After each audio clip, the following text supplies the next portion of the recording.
நீங்க உங்க வீட்டுக்காரரை எப்படி கூப்பிடுவீங்க? நான் ஏங்க இங்க வாங்குங்க. ரொம்ப தூரத்துல இருந்தாருன்னா ஏங்க இங்க வாங்க அப்படி கொஞ்சம் சத்தமா கூப்பிடுவேன் சார். அவ்வளவுதான் சார்.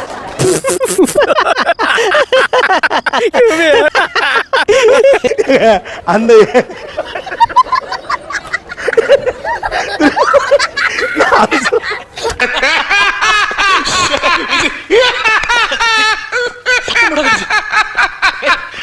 நீ புரியுது எனக்கு. இப்ப நான் என்ன கேட்கிறேன்னா, ஒருத்தர் ஒரு ஃபங்க்ஷன்ல இருக்காரு, சொல்லி விடணும் அவரை கொஞ்சம் வர சொல்லுங்க அப்படின்னு சொல்லி. என்னங்க இத வந்துட்டான்.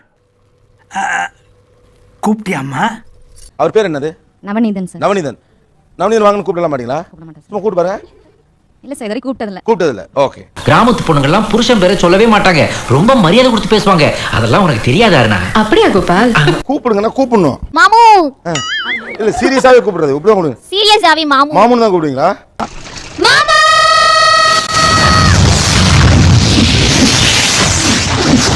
எங்க வீட்டுக்கார கூப்பிடுங்க. உங்க வீட்டுக்காரர் இல்ல மொபைல்ல மிஸ்டு கால் கொடுப்பேன். அவ்வளவுதான். அதுக்கு எனக்கு அதெல்லாம் தேவையில்ல. எப்போ வரீங்க?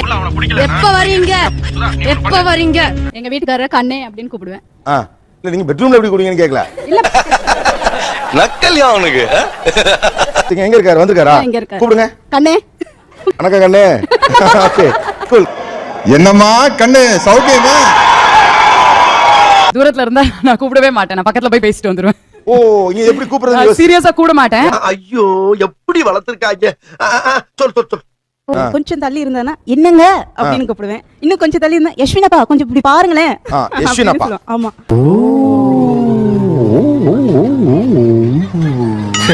பக்கத்துல இருந்தாங்கன்னா என்னங்க என்ன கூப்பிடுவேன். ரொம்ப தூரத்துல இருந்தாங்கன்னா வந்து சைகை காட்டுவேன். எப்படி கூப்பிடுங்க? அப்பா இங்க வாங்கன்னுவேன். இன்னும் தூரத்துல இருக்காரு. அப்பா இங்க வாங்கல.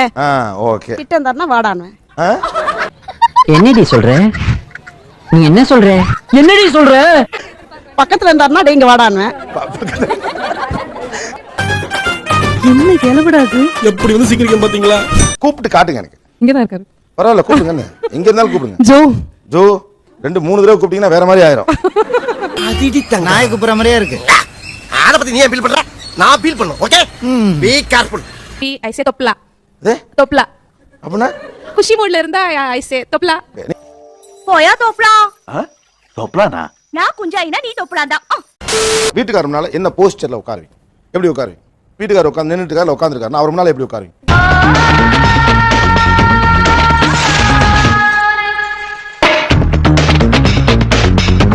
அவர் எதிர்க்க உட்கார்ந்துட்டு இருக்கறச்சே நான் வந்து கால் மேல கால் போட்டுக்கிட்டு அப்படியே உட்கார மாட்டீங்க.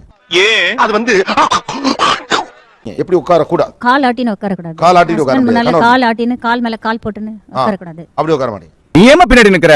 வந்து உட்காருமா. அஷிஷு பரவாயில்ல மாமா, எனக்குமே என் புருஷ பின்னாடி நிக்கிறதா எனக்கு பெருமை. அவர் சேர்ல உட்கார்ந்து இருந்தா நான் கீழ தான் எப்பயுமே உட்கார்றது. ஓகே. ஓ, அவர் சேர் உட்கார்ந்தா நீங்க சேர்ல உட்கார மாட்டீங்க. இது டூ மச். இது டூ மச். எது? Too much. எதுப்பா? அவங்க நின்னுட்டு இருக்கப்ப நான் உட்கார மாட்டேன். அவர் நின்னுட்டு இருக்கப்ப நீங்க உட்கார மாட்டேன். வீட்ல கூடவா? வீட்ல கூட. அவங்க உட்கார்ந்திருந்தா நான் உட்காருவேன். புருஷன் ஒவ்வொரு நிமிஷமும் என்ன பண்றான்னு தெரிஞ்சுக்கணும் முடி. அவதான் பொண்டாட்டி. அதான். இதெல்லாம் ஒரு விஷயமா கருதுறீங்களா? கணவர் முன்னால கால் மேல கால் போட்டு உட்கார கூடாது. உங்களை எல்லாம் பார்த்தா எனக்கு பாவமா இருக்கு. எங்க மாமியார் கூட தான் இருக்காங்க. எங்க மாமியார் கீழ உட்காராங்க, இல்ல ஹஸ்பண்ட் கீழ உட்கார்ந்தா நான் சோஃபால உட்காருவேன். தனியா இருந்தா அவர் மடியில உட்கார்ந்துப்பேன். Rajender. Yes sir. Adyar to Besant Nagar ஷார்ட்டா எப்படி போறது? ஃபாஸ்டா போனா 5 நிமிஷத்துல போயிடும். கெஸ்ட் வந்தாலும் ஹஸ்பண்ட் கூடவே நானும் உட்கார்ந்து அவங்க கூட பேசுறது உண்டு. யாரும் இல்லாதப்போ அவர் மடியில என் 2 காலையும் தூக்கி போட்டு ரிலாக்ஸ்டா கூட உட்கார்றது உண்டு. ஓகே சார், நீங்க வைஃப் கூட வெளிய போறேன் சார். ஆபீஸ் வரல, நாளைக்கு பாத்துக்கலாம்.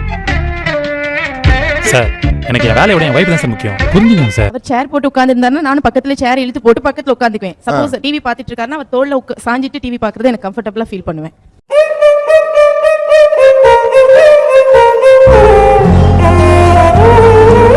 உட்கார்ந்திருந்தாருன்னா அவர் மடியில தலை வச்சு படுக்கிறது, இல்ல காலை எடுத்து அவர் மடியில வச்சுக்கிறது, அந்த மாதிரி எந்த மாதிரி ஃப்ரீயா வந்து வீட்டுல இருப்போம்.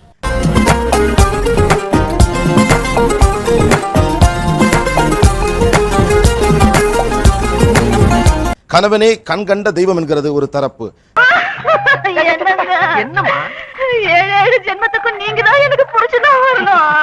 கணவனை தெய்வமாக கொண்டாட வேண்டியதில்லை, அவன் ஒரு நண்பன் என்கிறது மறுதரப்பு. பேசுவோம்.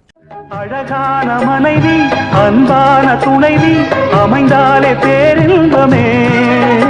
என்னை பொறுத்த வரைக்கும் கணவருக்கு முன்னால நான் வந்து அடக்க ஒடுக்கமா இருக்கணும் சார். ஓகே, அதுதான் அதுதான் சரி. பொம்பளைக்கு அடக்க இருக்கணும், அகம்பாவ இருக்க கூடாது, பொறுமை இருக்கணும், போக்கிரித்தனம் இருக்க கூடாது. அந்யோன்யமா இருக்கிறதுக்கு இருக்கிற ஒரே ஒரு ரிலேஷன்ஷிப் ஹஸ்பண்ட் தான். அவர்கிட்ட எதுக்கு நீங்க மரியாதையா நடந்துகிட்டு டிஸ்டன்ஸ் மெயின்டைன் பண்ணிட்டு அப்படியே எந்திரிச்சு நின்னுகிட்டு எதுக்கு அதெல்லாம்? என்னங்க அர்த்தம்? எப்ப பார்த்தாலும் எந்திரிச்சிட்டே இருந்தா இதெல்லாம் தவறுங்க. என்னங்க அர்த்தம்? எப்ப பார்த்தாலும் பேசிட்டே இருக்கறியா? தெய்வத்துக்கும் கணவனுக்கும் ஒரு சின்ன வித்தியாசம் மட்டும் தான் சார் இருக்கு. என்ன வார்க்கும் எனக்கு என்னடா தெரியும், கேளுடா. தெய்வத்தை வந்து பார்க்க முடியாது, உணர முடியும். கணவனை பார்க்கவும் முடியும், அதே சமயம் உணரவும் முடியும். நீ சொன்ன வாக்கியத்தை தஞ்சாவூர் கோயில் கல்வெட்டுல வெட்டி வச்சிட்டு பக்கத்திலேயே நீ உட்கார்ந்துக்க. உனக்கு பின்னால வர்ற சந்ததிகள் அதை பார்த்து படிச்சு தெளிவா நடந்துக்குவாங்க. நம்ம துணியெல்லாம் வாஷிங் மிஷின்ல போட்டோம்னா அவரோட பேண்ட் ஷர்ட்டை வந்துட்டு கையில கையில பண்ணி துவச்சு கொடுக்கறது வந்து ரொம்ப பிடிக்கும். சந்தோஷம். அசால்ட். கர்மம் என்ன பார், இது வேஷ்டி எங்க இருக்கு, சட்டை எங்க இருக்கு, ஜட்டி எங்க இருக்குன்னு தேடி தேடி துவச்சிட்டு இருக்கேன். எங்க வீட்டுக்காரர் வந்து ஆண்கிற ஈகோ இல்லாம பாத்திரம் எல்லாம் எப்பவுமே அவர் தான் கழுவாரு. எனக்கு பாத்திரம் கழுவுறது வந்து பிடிக்காது அப்படின்னு தெரிஞ்சு அவரு கழுவாரு. என் அனுபவத்தில் சொல்றேன்டா, இந்த கல்யாணம் வேணாம்டா. அவர் சாமான் கழுவுனாருன்னா அப்புறம் நான் எதுக்கு இருக்கேன்? யார் யாரு? சாமான கழுவுறது, வீடு பெருக்கிறது, சமையல் செய்யறது, இது என்னோட வேலை. அவருக்குன்னு ஒரு பொறுப்பு இருக்கு, எனக்குன்னு ஒரு பொறுப்பு இருக்கு. ஆம்பளைங்கிறவன் வெளியில போய் வேலை பார்க்கணும், பொம்பளைங்கிறவன் அடுப்படியில உட்கார்ந்துகிட்டே எல்லா வீட்டு வேலையும் கவனிச்சுக்கிட்டு அப்படியே புருஷனையும் சந்தோஷப்படுத்தணும். அதுதான் தமிழ் பண்பாடு, கலாச்சாரம். அவங்களுடைய சொந்தமான தனிப்பட்ட திறமைகளை அவங்களால வளர்க்க முடியாது. ஏன் புருஷன், இது ஏன் குடும்பம், ஏன் குடும்பத்துக்காக நான் செய்யறேன். புருஷனுக்கு உதவியா இருக்கட்டும், அவ ஆபீஸ்க்கு போய் சம்பாதிக்கிறா. அவளுக்கு உதவியா இருக்கட்டும், நான் சமையல் வேலையை வீட்டு வேலையும் பாத்துக்கிறேன். இதுல தப்பு என்ன இருக்கு? வெளியில நான் போய் என் புருஷன் சாமான் கழுவுறாருன்னு சொன்னா என்ன சொல்லுவாங்க? ஏன் புருஷனுக்காக நான் கவலையே செய்யணும். நீங்க வந்து சொந்தமா விரும்பி எதுவுமே செய்யல, அது உங்க மேல திணிக்கப்பட்டது. காமராஜர் அந்த காலத்திலே சத்துணவுல இருந்து எல்லா திட்டமும் போட்டு ஸ்கூல் ஆரம்பிச்சாரு. அப்படி இந்த மாதிரி தற்கொலை இது படிக்காம ஏன் உசுராவாங்க? என்ன பண்றது? திணிக்கப்பட்டது இல்லமா, திணிச்ச யாருமே செய்ய நான் விரும்புறேன். என் கணவருக்காக செய்யறத நான் விரும்புறேன், என் குடும்பத்துக்காக செய்யறத நான் விரும்புறேன். உங்கள் அறிவை மதிக்கிறவன் தான் உங்களுக்கான ஆம்பளை. உங்க அழக மட்டும் மதிக்கிறவன் உங்களுக்கான ஆம்பளை கிடையாது. ரைட்? உங்க மேல அன்பு அக்கறைங்கிறது உங்க கணவனுக்கும் வேணும். நீங்களும் ஒரு மனித பிறவி, அவருக்கு இருக்கிற எல்லாமே உங்களுக்கும் இருக்கு இல்லையா? நீங்க எந்த விதத்துல அவரை விட தாழ்வா நினைக்கிறீங்க? கும்பலனா இப்படி இருக்கணும் அப்படி இருக்கணும்னு இனி எத்தனை நாளைக்கு சொல்லிட்டே இருப்பீங்க? எங்களுக்கு தெரியாத நாங்க எப்படி இருக்கணும்னு. நான் தாழ்வாவே நினைக்கல, நான் ஏன் நினைக்கிறோம்? அவர் ஆண் கடவுள்னா நான் பெண் கடவுள். இல்ல இப்ப திருத்த முடியாது, உங்களை திருத்தவே முடியாது. அவர் ஆபீஸ்ல இருந்து வந்தோன்னா அவர் ஷூஸை கட்டி சாக்ஸை கட்டுறது எனக்கு ரொம்ப பிடிச்சது. ஓகே, இங்கோட விரிச்சு வர கர்மா. அவங்க வீட்டுக்கு போனோடனே அவங்க ஹஸ்பண்ட் ஷூவை கட்டிட்டு வர, அவங்க செருப்பை மாட்னாடா மானஸ்த. மென்ன்றது ஒரு லெவல்ல இருக்கிறது வந்து நம்ம கீழே இழுத்துன்னு வரக்கூடாது. அவர் பண்ணி விடணும் நான் எக்ஸ்பெக்ட் பண்ணவே மாட்டேன். ஃபர்ஸ்ட் ஆஃப் ஆல் வெக்கமா இல்ல, அக்ரக்கமா இல்ல, இலக்கமா இல்ல, இது வெக்கமா இல்ல, வெக்கமா இல்ல. What do you want to say? You can convince her or you can explain her. No